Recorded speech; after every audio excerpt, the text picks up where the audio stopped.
Now we'll see about single phase half wave rectifier.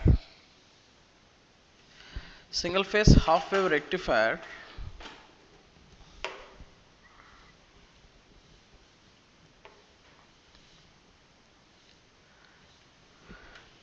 with a capacitive load alone. With a capacitive load.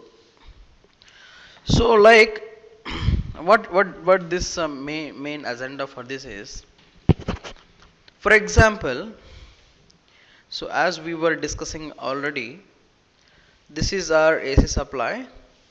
For this AC supply, so let me assume there is a switch, intentional manual switch, and there is a diode here, and from this diode I am connecting to a capacitor.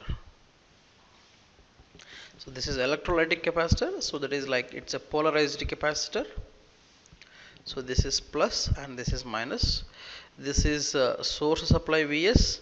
So we have already assumed the voltage drop across the diode is approximately equal to 0, and the voltage drop across the capacitor is V naught, and the switch resistance and the switch drop is 0. So now what is going to happen? Let us see with a small detailed. So this x-axis I am always representing with respect to the time, that is in seconds, and this y-axis, let me take this as a source voltage. This source voltage is sine signal, so it is changing with respect to the time. So this is like Vs is equal to Vm sine of omega t. Now, what is how the voltage and current is there? Let us see. You know already that when you try to close the switch, the current starts flowing through this, and since this is a positive signal, the current starts flowing through this, and once it reaches to this peak value, say like this is say pi by 2, say for example this is pi by 2. So once it is reaching the peak value, after that what actually happens, the capacitor is fully charged. Once the capacitor is fully charged, and it's a property of the capacitor, and this sinusoidal signal, what it is doing is, it is trying to reduce the voltage. It is trying to reduce the voltage, but capacitor will not do that. Capacitor will not change its polarity. So, and it will be there for some time, and it is, and the voltage is completely negative, and there is no path for the voltage to go away. So the capacitor still maintains the same voltage of the thing. So this voltage value, how much it is? Vm. So the capacitor voltage across the voltage across capacitor is equal to Vm. It will charge and it will stay there forever. Now let us see how the current is happening in this time. So you know, initially capacitor acts as a short circuit, you know already that. So in this period of time, so initially a large amount of current will go, and slowly the current will decrease and then stay, and then it will be 0 forever.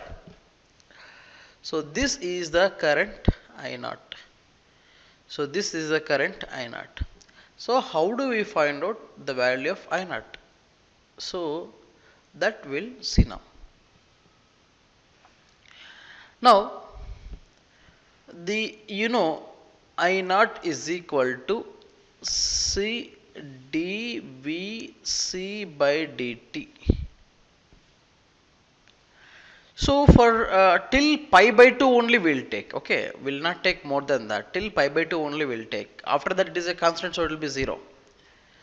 C d by dt of sine of omega t. I mean, again I am telling till pi by 2 only. After this will be constant. Okay. So see d by dt of sin theta minus cos of omega t into omega, and that is, this is Vm, right? So Vm, that will be equal to minus omega c Vm cos of omega t. Till pi by 2 only this is valid. So the maximum, so if you take the magnitude only, this magnitude is omega c Vm. Omega c Vm is the current magnitude that is there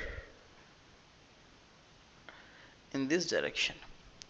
Now if you observe the peak inverse voltage that seen by the diode, so just imagine how the peak inverse voltage that is seen by the diode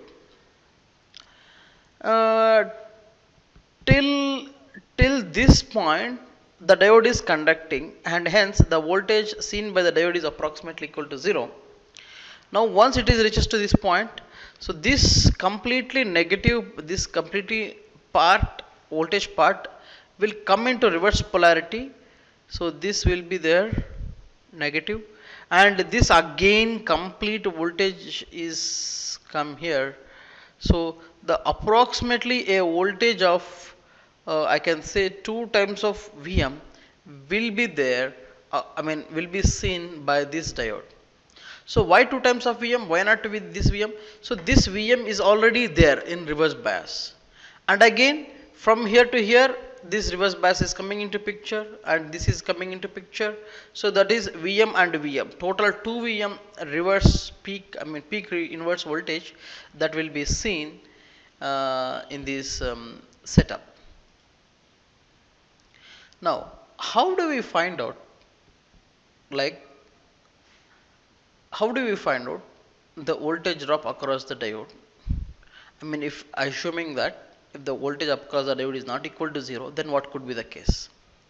So now let us observe the total source voltage is equal to the voltage drop across the diode plus the voltage across the capacitor. Now if I want to know what is the VD, VD is equal to Vs minus V naught. What is Vs? Vs is equal to Vm sine of omega t. What is the V naught? Only Vm. So now if you take that common, Vm as a common, this will become sine of omega t minus 1. Now having this, the diode voltage equation, you can find out the average value as well as RMS value. So for instance, let us calculate. The average value of the diode is 1 by 2 pi integral 0 to 2 pi Vm sine of omega t minus 1 into d omega t. So if you calculate this one, you will get Vm only. Now if you calculate the RMS value, so Vrms is equal to, so Vrms square is equal to 1 by 2 pi integral 0 to 2 pi Vm square sin square omega t d omega t is equal to Vm by root 2. So if you take the total component, it is a square and the sum of RMS as average square. Vrms square is equal to 1.225 times of Vm. This is the RMS value of the voltage that will seen across the diode. Now let us verify the same thing with the help of our simulation analysis, and we'll see what is actually happening.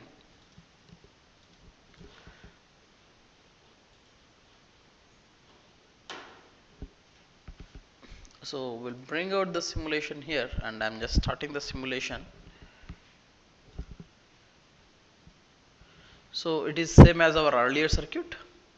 So here I am giving a peak amplitude of 100 volts and 50 hertz, and I'm putting the voltage across the main source.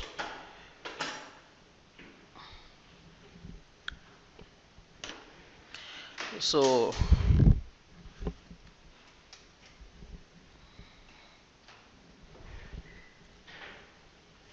after that I'm giving a breaker and then a diode and then a capacitor. So now let me start this. Since I have already started, I'll bring out this here, then I'll start here. Yeah, very nice. See, observe carefully how things are happening. So for your understanding, I just made this one little more bigger. See, the current has shooted to extremely high value in this region.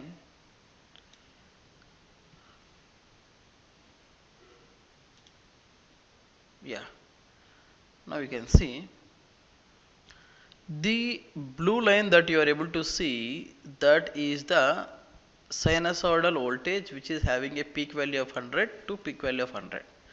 Now this yellow line, it is showing that once you switch on the switch here at 0.001, at this instant the capacitor start to charge till the Vm and it will be remain same forever.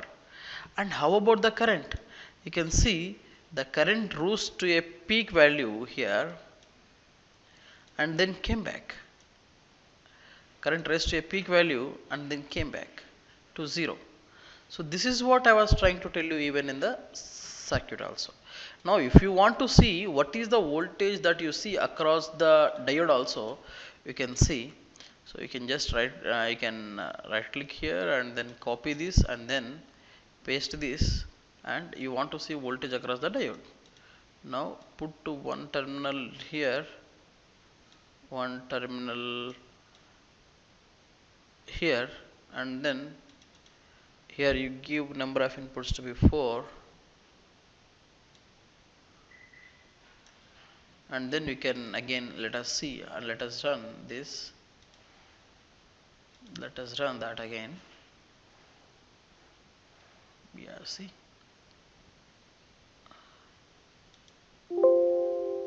So now you can observe whatever we have assumed that is correct or not. So this diode voltage went to the negative peak after 90 degrees. Again I'm telling, okay, be clear. After 90 degrees the diode starts went to negative voltage and then it reaches to this peak and then it is. So it is not going into forward direction at all, and only a huge negative voltage of minus 2 Vm is seen at the diode. So our theory, whatever we thought, that is completely satisfied here.